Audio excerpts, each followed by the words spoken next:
이 시간에 오늘 주신 하나님의 예배 요한계시록 5장의 말씀은 어린 양으로 표현되고 있는 예수 그리스도의 존재와, 즉 그리스도가 누구신가 하는 그의 신성과 그가 행하신 사역에 관한 놀라운 찬양의 내용이 완결적인 모습으로 드러나 있습니다. 우선 흐름을 보게 되면 오른손에 두루마리가 있었다 되어 있는데, 보좌에 앉으신 이의 오른손 두루마리에 있는 이 두루마리가 7인으로 봉하여졌다라는 말은 함부로 누구나 임의로 뗄 수가 없고 신적 권세를 가진 자라야 그 봉인된 내용을 읽을 수 있도록 권한과 허락이 주어진다는 것을 암시해 줍니다. 그러니 피조물 세계 속에서 7인으로 봉해진 이 두루마리를 떼서 하나님이 그 속에 기록된 바 된 구원의 작정이 어떻게 펼쳐질 것인지를 알 수 있는 사람은 아무도 없다라는 것이죠.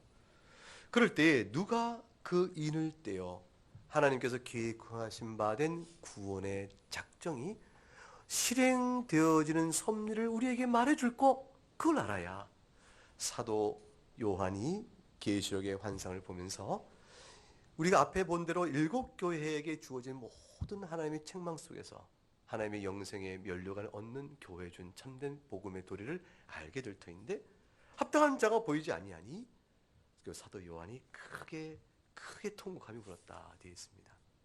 결국 우리 가운데 그 일이 없으니 이 일이 어찌할꼬 통곡할 때 우리에게 위로가 주는 메시지가 나오는 것이 5절입니다. 그 위로의 메시지는 유대 지파의 사자 다윗의 뿌리가 이겼다라는 말 속에 담겨져 있어요. 다윗의 뿌리요 유다 지파의 사자인데, 그런데 그 사자가 다윗의 뿌리 사자가 얼마나 힘세고 능력이 있고 강력해요. 사자라니까. 이 사자가 이겼다. 7인을 떼시려 했는데 정작 6절에 보니까 6절을 읽어보죠. 6절과 7절 시작. 내가 또 보니 보좌와 네 생물과 장로들 사이에 한 어린 양이 서 있는데 일찍이 죽임을 당한 것 같더라. 그에게 7뿔과 7눈이 있으니 이 눈들은 온 땅에 보내심을 받은 하나님의 7영이더라. 그 어린 양이 나와서 보좌에 앉으신 이의 오른손에서 두루마리를 취하시니라. 마치 두루마리를 취하여 그것을 임봉을 뗀 이는 누구라고 되어 있어요? 어린 양. 그런데 5절에는 누가 때리라? 유다 지파의 사자가 때리라. 결국 예수 그리스도께서 한편의 사역적 성격은 사자, 또 한편의 성격은 어린 양, 이렇게 표현되고 있는 것이죠. 모든 악한 권세를 능히 괴멸할 신적 왕적인 권위를 표현할 때는 결국 사자가 되는 것이고, 근데 그 싸움이 희생적 죽음을 통해 이루시는 권세이므로 어린 양으로 표현이 되어집니다. 이와 같이 하나님이 임봉된 이 두루마리를 뗄 수 있는 그분 도대체 누구신가 하게 되어지면, 그것이 결국은 세세토록 죽임을 당하신 어린 양이 12절에 읽어보십시다. 12절. 큰 음성으로 이르되 죽임을 당하신 어린 양은 능력과 부와 지혜와 힘과 존귀와 영광과 찬송을 받기에 합당하시다 되어 있는데, 이 합당한 영광의 정도가 누구와 방불하며 누구와 똑같냐면 13절 읽어봅니다. 내가 또 들으니 하늘 위에와 땅 위에와 땅 아래와 바다 위에와 또 그 가운데 모든 피조물이 이르되 보호자에 앉으신 이와 어린 양에게 찬송과 존귀와 영광과 권능을 세세토록 돌릴지어다 하니, 결국 보좌에 앉으신 하나님 아버지와 동등한 권세요, 동등한 영광이요, 동등한 찬송이요, 동등한 존귀를 받기 합당하신 분이라 그 말이에요. 따라서 예수 그리스도에 대한 고백은 그의 신성적 영광이 성부 하나님과 동일하시며, 그 동일한 까닭은 그가 본래 신적 본질상 아버지와 동일한 분이라는 사실에 대한 고백이 없으면 예수 그리스도의 고백은 완전한 고백이 못되는 것이에요. 따라서 그리스도께서 우리를 위하여 죽으셨다라는 그의 사역적 고백은 받으면서, 그리스도께서 하나님이신데 사람이 되셔서 우리 가운데 오셔서 어린애 오셨다는 그분의 성자 하나님 되심에 대한 완전한 신성은 인정하지 않는 사람이 더러 있고, 또 오늘은 상당히 많은데 그 모든 사람은 기독론, 그리스도의 고백이 잘못되어진 것이라, 그것이 이단적이라 볼 수가 있어요. 오늘 본문의 말씀 속에서는 그리스도의 존재, 하나님 되심의 신성적 영광의 동등성과 동질성을 말해주고, 동시에 그가 우리를 위하여 죽으셨다. 9절과 10절 사역적 내용입니다. 시작. 그들이 새 노를 불러 이르되 두루마리를 가지시고 그 인봉을 떼기에 합당하시도다. 일찍이 죽음을 당하사 각 족속과 방언과 백성과 나라 가운데서 사람들을 피로 사서 하나님께 드리시고 그들로 우리 하나님 앞에서 나라와 제사장들을 삼으셨으니 그들이 땅에서 왕노릇 하리로다. 죄인들을 불러서 하나님 앞에서 나라와 제사장을 삼으셨다. 죄인들을 불러 하나님 나라 백성 되게 하시고 그들로 하여금 모든 피조계를 향한 하나님의 은혜의 긍휼을 전하는 제사장적 사역을 하게 하시고, 그리스도의 왕권 통치에 참여하신 이 놀라운 사역은 어린 양으로 일찍이 죽임을 당하는 것을 통해서 이루신다 하게 되어 있어요. 그러니까 요한계시록 5장은 예수 그리스도의 존재적 신성의 완전성과 그의 사역의 특별성을 우리에게 잘 드러내주고 있죠. 이와 같은 계시적인 내용을 잠깐 동안 살펴본 것은 오늘 여러분에게 주일 오후의 설을 통해서 우리가 살펴볼 교리, 니케아 콘스탄티노플 신경에 대한 내용의 핵심적인 기초 구절이 되어집니다. 자, 우리 주보의 내면을 볼까요? 주보의 3면을 보게 되면 주일 오후 성경 강설에 특별히 니케아 콘스탄티노플 신경 강설이 있습니다. 있죠? 주일 오후의 교리 강설에 있죠? 이 니케아 콘스탄티노플 신경 강설 그 뒤에 연도가 AD 몇 년? 325년 또 381년 돼 있죠. 니케아 신경은 325년에 최초의 공교회가 모여서 회의를 하고 이 신경을 만들어내게 됩니다. 그리고 381년에 제2차 공교회가 이루어지는데 380년에 이루어진 회의는 콘스탄티노플에서 모이게 되어집니다.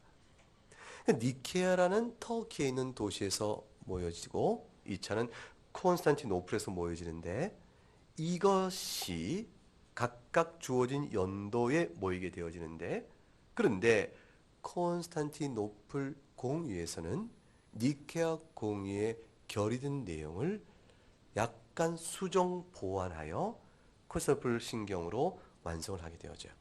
결국 그래서 니케아 신경의 본체를 가지고 약간의 수정을 한 니케아 콘스탄티노플 신경이라고 이름을 합쳐서 부르면서 이 신경은 동방교회와 서방교회, 즉 서방에서는 로마 캐톨릭이나 개신교를 망라하여 다 신앙 고백으로 받는 중요한 신경입니다. 사도신경을 고백하지 않는 동방교회도 이 신경을 받고 있고, 그래서 사실 범교회적으로 가장 널리 보편적으로 쓰여지는 신경, 신앙 고백은 무엇입니까? 그러면 사도신경이 아니라 니케아 콘스탄티노플 신경이에요. 자, 그러면 이 신경은 어떠한 성격을 갖고 있냐면 사도신경보다 내용이 더 보충되어 있고 확장되어 있어요. 사도신경은 공교회가 모여 신앙 고백 문서를 만든 것이 아니에요. 사도신경은 여러 초대 교회가 해왔던 일들을 집성하여 그래서 사용이 널리 되어지면서 교회에서 신앙 고백으로 쓰여지는 관행이 굳혀졌고, 따라서 사도신경은 그런 의미에서 문제가 없기 때문에 교회가 사랑하고 사용은 아주 중요한 하나의 토대가 되어졌어요. 그런데 공교회가 모여서 신학적 토의를 하고 고민하며 당대 문제를 반영하여 이룬 신경은 니케아 콘스탄티노플 신경이 완성적으로 초대해 주어진 것이죠. 그런 의미에서 공적 교회의 고백적 의미는 사도신경보다 니케아 콘서물 신경이 더 우월하다라고 볼 수가 있습니다. 이제 우리가 그 내용을 한번 살펴보도록 하겠습니다. 같이 한번 처음부터 끝까지 읽어보도록 하지요. 시작. 우리는 하늘과 땅, 그 안에 보이는 것과 보이지 않는 모든 것들의 창조주이신 전능하신 한 하나님, 성부 하나님을 믿습니다.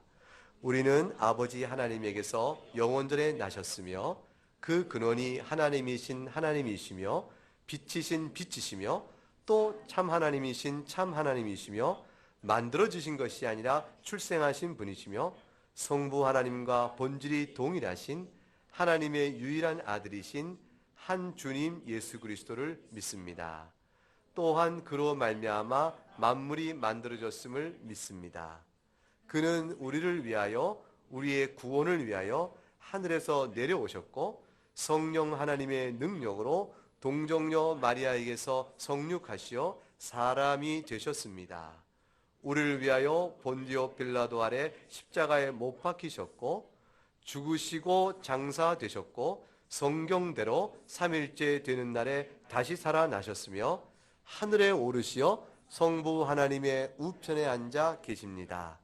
그는 산자와 죽은 자를 심판하러 영광 가운데 다시 오실 것이며 그의 나라는 무궁할 것입니다. 우리는 성부와 성자에게서 나오시는 생명을 주시는 분이신 주 성령 하나님을 믿습니다. 그는 성부와 성자와 함께 예배와 영광을 받으십니다. 그는 선지자를 통하여 말씀을 하셨습니다. 우리는 하나인 거룩하며 보편적인 사도적 교회를 믿습니다. 우리는 죄 사함을 위한 하나의 세례를 고백하며 죽은 자의 부활과 앞으로 올 세상에서 살 것을 고대합니다. 아멘. 자, 우리가 쭉 읽어봤습니다. 낯섭니까? 아니면 친숙합니까? 친숙하지요? 그러면서 가만히 보게 되면 사도신경과 비교해 보도록 하죠. 사도신경의 우리는 어떻게 고백합니까? 전능하사 천지를 만드신 하나님 아버지를 내가 믿사오며, 그렇게 된 고백이 니케아 콘서블 신경에서는 어떻게 첫 줄에 성부에 대한 고백이 되어지고 있어요? 하늘과 땅, 그 안에 보이는 것과 보이지 않는 모든 것들의 창조주이신 전능하신 한 하나님 성부를 믿습니다. 그러니까 어떻게 되어집니까? 훨씬 더 자세한 고백을 담고 있죠. 근데 하늘과 땅을 만드셨습니다 라고 천지를 만드셨던 것과 같은 표현인데 그것이 무엇인가를 다시 또 덧붙입니다. 하늘과 땅을 만들었을 뿐더러 그 안에 있는 모든 것들도 만드셨습니다. 근데 그 안에 있는 모든 것들은 보이는 것과 보이지 않는 것을 포함하니 물적 세계뿐만 아니라 영적 세계도 하나님이 만드신 것입니다.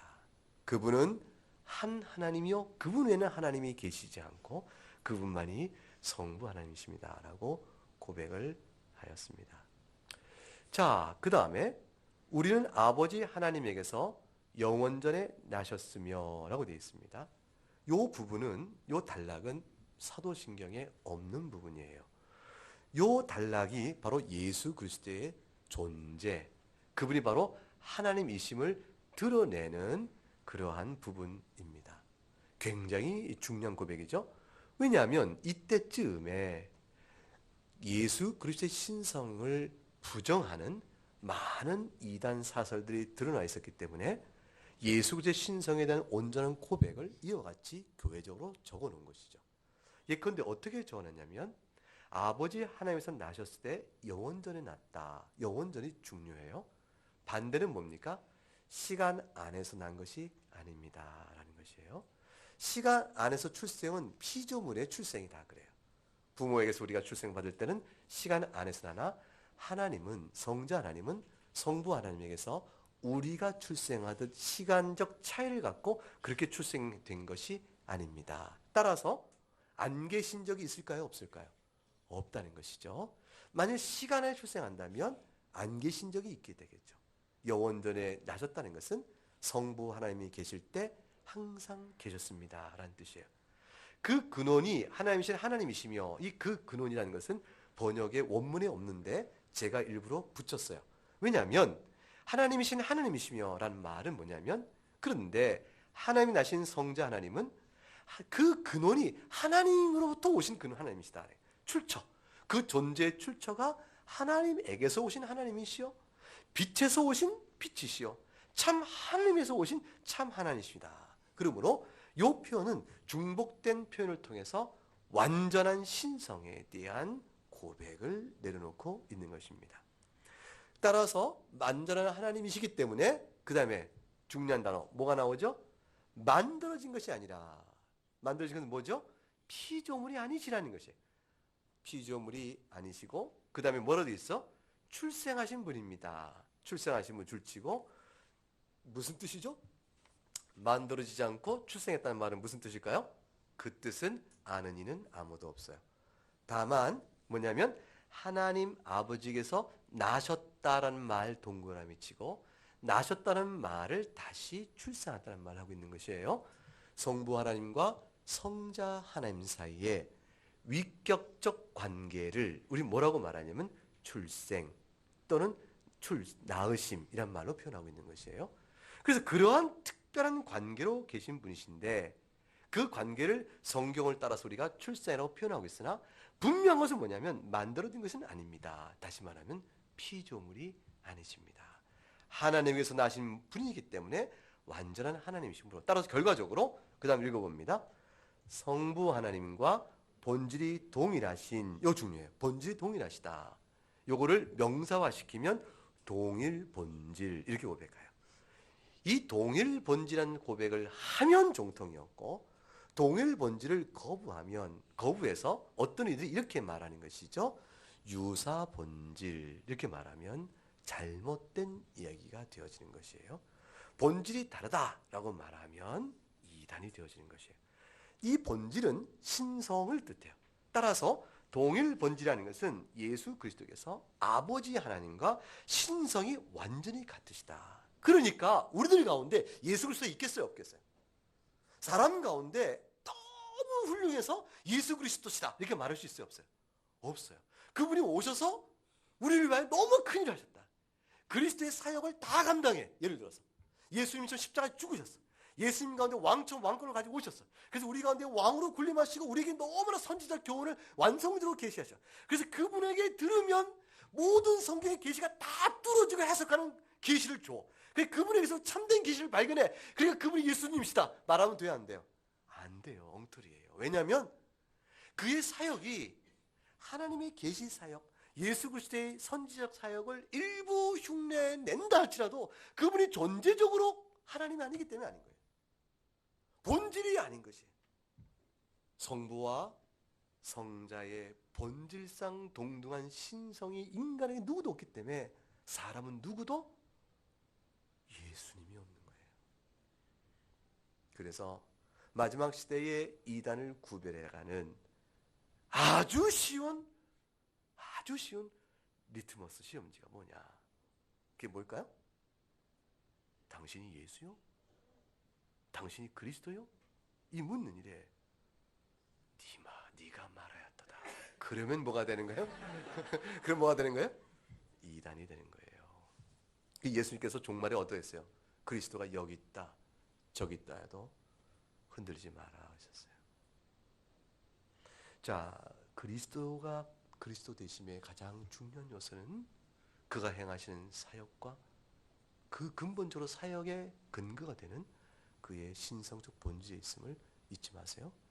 그 하나님께서 사람이 되셔서 고난 받으시고 그리고 구원을 위한 사역을 이루신 것이에요.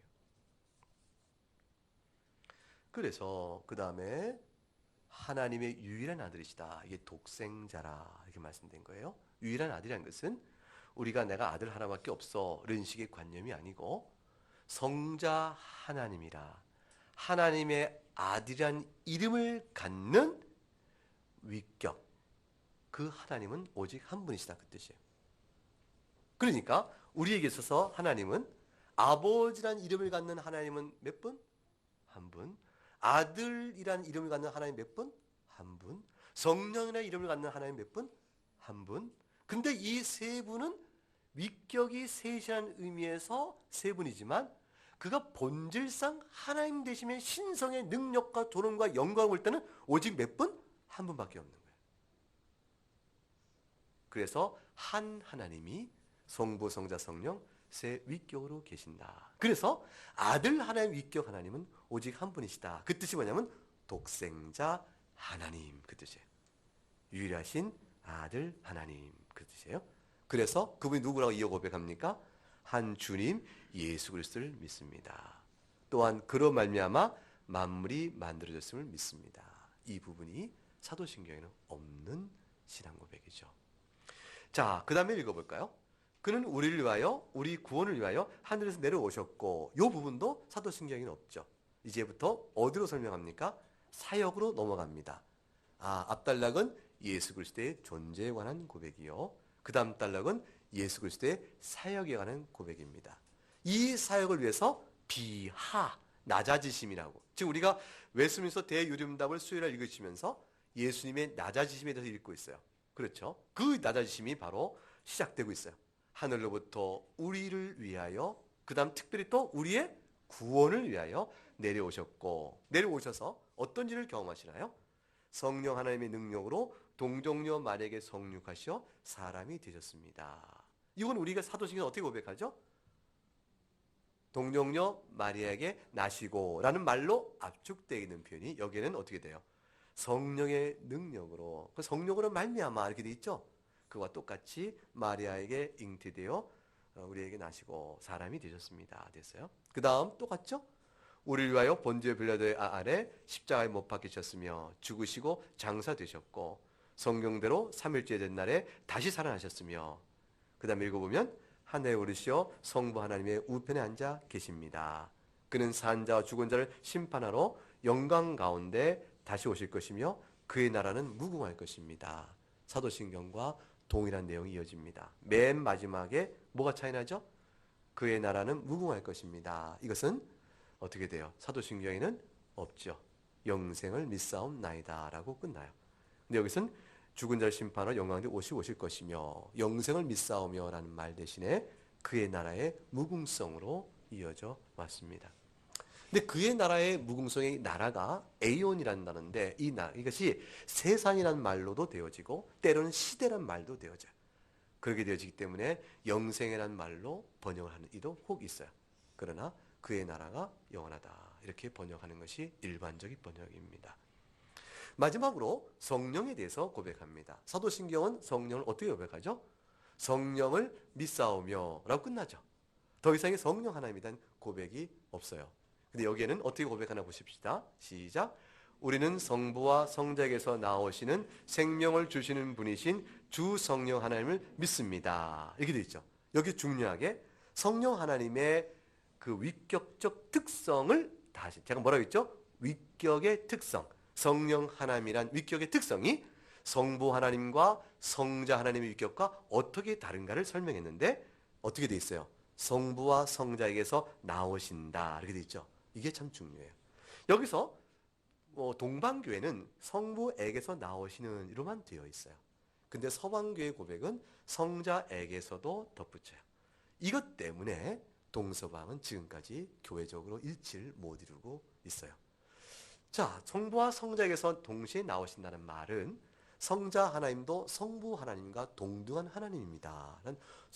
신성의 동질성을 확정 지어주는 반면에 하나님의 기원성이 성부에게만 둠으로 하나님이 한 분이시다 이렇게 주장했던 사람이 볼 때는 성자에게도 성령 하나님의 기원성을 두니까 마치 하나님이 이중적으로 있다고 하는 거 아니냐라는 신학적인 거부감이 있을 수 있어서 그렇게 되어진 것이에요. 이것은 서로 다르지 않냐나 신학적 한계 때문에 나와 있는 것이고 주님 오실 때까지 해소되지 않을 것이라 생각을 해요. 자, 우리는 서방교의 전통을 따라서 성부와 성자에게서 나오시는 분이시라. 왜냐하면 예수님께서 보혜사 성령을 보내시고 아버지에게 구하여 보내도록 하시기 때문에 따라서 성자에게서 나오시는 이 표현을 우리가 그대로 봤습니다. 근데 성령 하나님의 역사가 무엇이라고 되어 있어요? 생명을 주신다 되어 있잖아요. 이 생명을 주시는 그분이 성령 하나님의 일이십니다. 뭐죠? 죽은 자를 살리는 중생일은 누가 하세요? 성령께서. 은혜를 받아 누려 거룩한 생명을 살아가라. 참된 구원 생명이 있는 자임을 드러내는 이 사역을 누가 하세요? 성령 하나님께서. 그래서 이렇게 자세히 비교적 사도신경에 비해서는 뚜렷한 표현이 되어 있는 겁니다. 그리고 성령 하나님께서 그 다음 읽어봐요. 그는 성부와 성자와 함께 예배와 영광을 받으십니다 라고 말하므로 성령 하나님께서 성자 성부 하나님과 동등한 동질의 한 하나님이심을 확정해 놓고 있어요. 그렇죠? 그 다음 맨 마지막에 읽어봅니다. 그는 선지자를 통하여 말씀하셨습니다. 중요한 표현인데 성령의 음성을 어떻게 듣느냐? 이 질문 앞에 대답은 뭐죠? 선지자를 통하여. 다시 말하면 뭐예요? 성경을 통해서다. 그 말이에요. 성령 하나님의 음성을 듣는 법이라고 제목을 붙인다면 답은 뭐냐면 성경을 통하여. 성경 이외에 어떤 계시 사건의 경험을 통해서 성령의 음성을 들었다고 말하는 그 순간 이게 다시 섹트가 되고 이단이 되어지는 것이에요. 왜냐하면 보편교회 안에서 성경을 해석하면서 이루어진 신앙적 교리는 하나님께서 우리에게 성령의 음성을 말씀을 가지고 주신다라는 것이에요. 완성된 말씀이 있기 이전에 역사하셨던 모든 성령의 사역은 기록된 말씀을 통하여 이제 교회 앞에 이 말씀을 통해 주니 결국 이 시대의 마지막 시대에 그리스도가 나다라고 말하는 것이 이단을 가리키는 하나의 기준이 되듯이 또 하나의 기준이 뭐냐면 성령의 계시를 들어 성경 외에 하나님의 말씀이 여기 있다고 말하는 것이 또 하나는 뭐가 되죠? 이단의 하나의 구별의 표준성이 되어지는 것이에요. 여러분 제가 설교할 때 성경에서 이렇게 말하지만 그러나 성경 외에 또다시 이 말씀을 기억하시기 바랍니다. 주께서 말씀하시기를 이렇게 말하면 그 순간 여러분 뭐죠? 권재관 교우처럼 그 선택으로 따라가야 하는 것이에요. 그 뭐죠? 일어나서 나가는 것이죠. 다시는 돌아오지 않는 거죠. 교회가 교회로서 위치를 잃어버리는 것이에요. 마지막 시대는 어려운 시대예요. 우리는 생각을 한번 해보세요. 역사적으로 정경이 완성된 다음에 완성된 정경 안에 모든 하나님의 계시가 갇혀 있다. 우리가 하나님을 제한하는 것 같죠. 네가 하나님을 제한하느냐? 성경 외에 하나님의 계시 모든 그 능력과 역사하심을 어떻게 제한하느냐? 이렇게 얘기하겠지만 하나님께서 구약에나 사도들도 이미 주신받은 계시의 해석을 통해서 계시를 열어주셨어요. 그리고 하나님께서 서약 신약성경에 정해준 모든 계시는 온 교회가 하나님의 합당한 계시로 보편적인 동의와 확인을 통해서 받아들여진 계시예요. 제가 말하기를 만일 하나님께서 오늘날 보편교회가 믿고 따라야 될 성경과 동등한 권위가 있는 계시를 누군가에 준다면 그 계시는 반드시 절차상 하나님께서 모든 교회의 신학적 검토와 보편교회의 수렴을 통해서 확인을 받는 절차를 거치게 하시는 거예요. 따라서 어떤 사람이 계시를 주장하면 그 계시는 하나님께서 계시를 하시는 가능성이 있지 않냐? 그 가능성과 실제 그 가능성을 실현하실 때 하나님은 주권적으로 하나님이 그걸 실현하신다면 그 계시가 온 교회가 순종할 계심을 말해줄 보편적 교회의 수렴과 검토와 고백을 이란 섭리와 함께 그 계시를 주시지 그거 없이 나한테 툭 주시고 다른 사람 다 아니라고 말하는데 나를 따르는 한두 사람에게는 하나님의 권리로 쓰도록 해주신 식으로 작용하시는 않은 거예요. 사도시대 이후로 사도적 권위를 주장할 사람이 없듯이 오늘날에 그 권위를 주장할 어떤 계시도 없는 겁니다.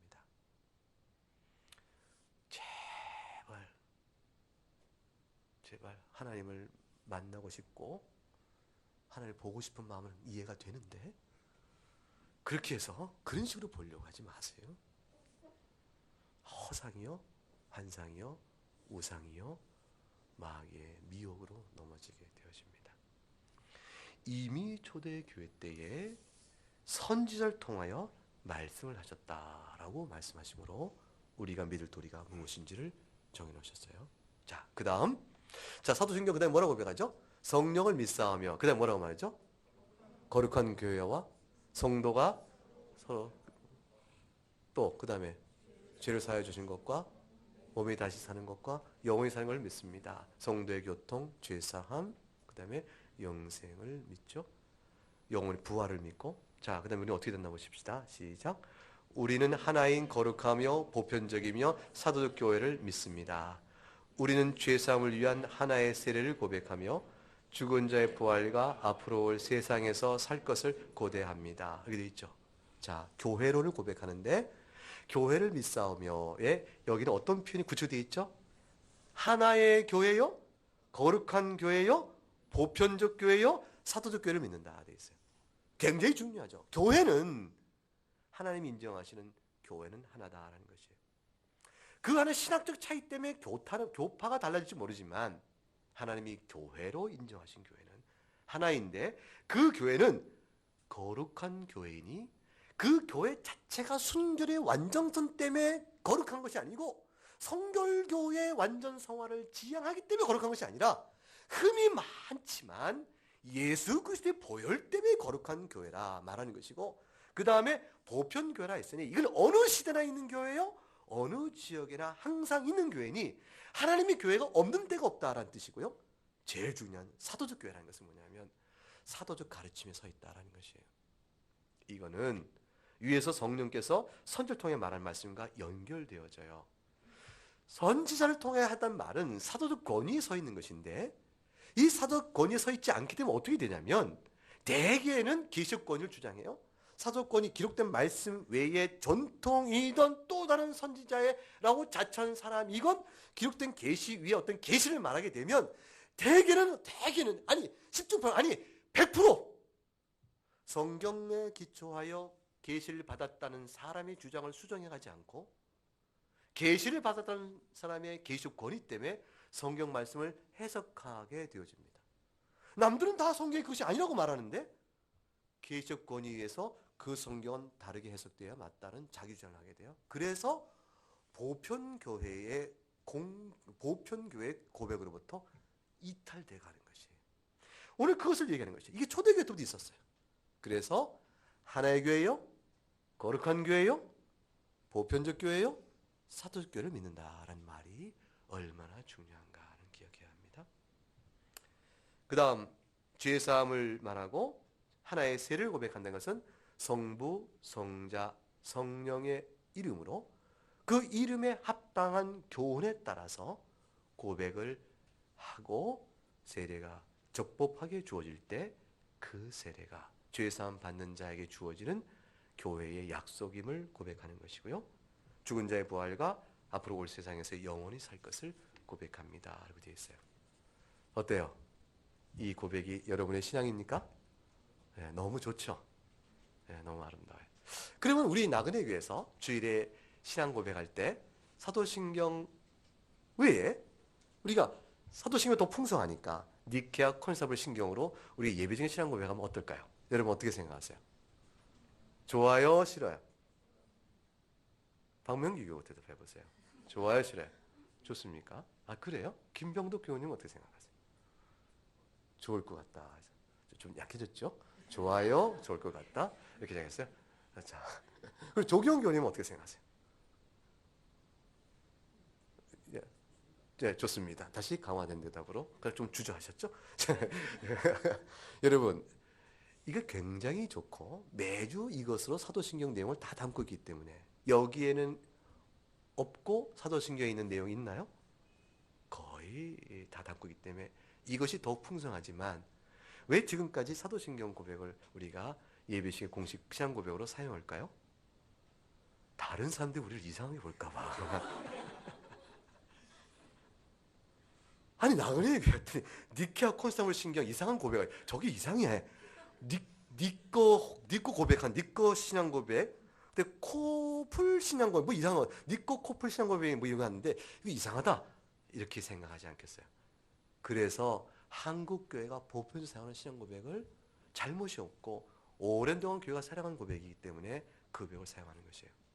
그런데 오늘날 시대의 니케아 콘스탄불 신경의 고백을 예배 중에 쓰고 이거를 자주 쓰는 것은 절실해요. 왜냐하면 예수 그리스도의 신성이 이미 도전받고 무너지고 부인하는 일이 너무나 많기 때문에, 소위 그리스도가 누구인가에 대한 이해의 수준이 너무 낮아 있어서, 그래서 니케아 콘스탄티노신경을 회복하는 일은 굉장히 중요하다. 살아있는 신조로서 교인들이 이해하고 고백하고 외우는 일은 너무너무 중요하다 했어요.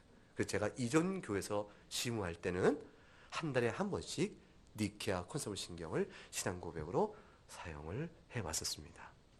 어떻습니까? 우리도 이제 니케아 콘스탄티노신경을 배웠으니 기다리고 있었던 것이에요. 배웠으니 이제는 월에 한 번씩은 우리의 신앙 고백으로 함께 해도 괜찮겠죠? 네, 그러도록 하도록 하겠습니다. 이걸 다 외우기가 너무 힘들잖아요. 이걸 다시 외우라 하고 시험 보고 다 하고 너무나 괴로울 테니까 이걸 고백하는 날에는 기록된 것을 나눠드리도록 할 테니 너무 염려하지 않도록 바랍니다. 우리의 구주가 누구신가? 질문 앞에서 성자 하나님이시요 신성의 성부와 동일 본질의 하나님이신 그분께서 사람이 되셔서 구원의 사역을 이루신 바로 그분이십니다. 고백을 온전히 하는 여러분 될 수 있기를 주의 이름으로 축복합니다. 네, 함께 우리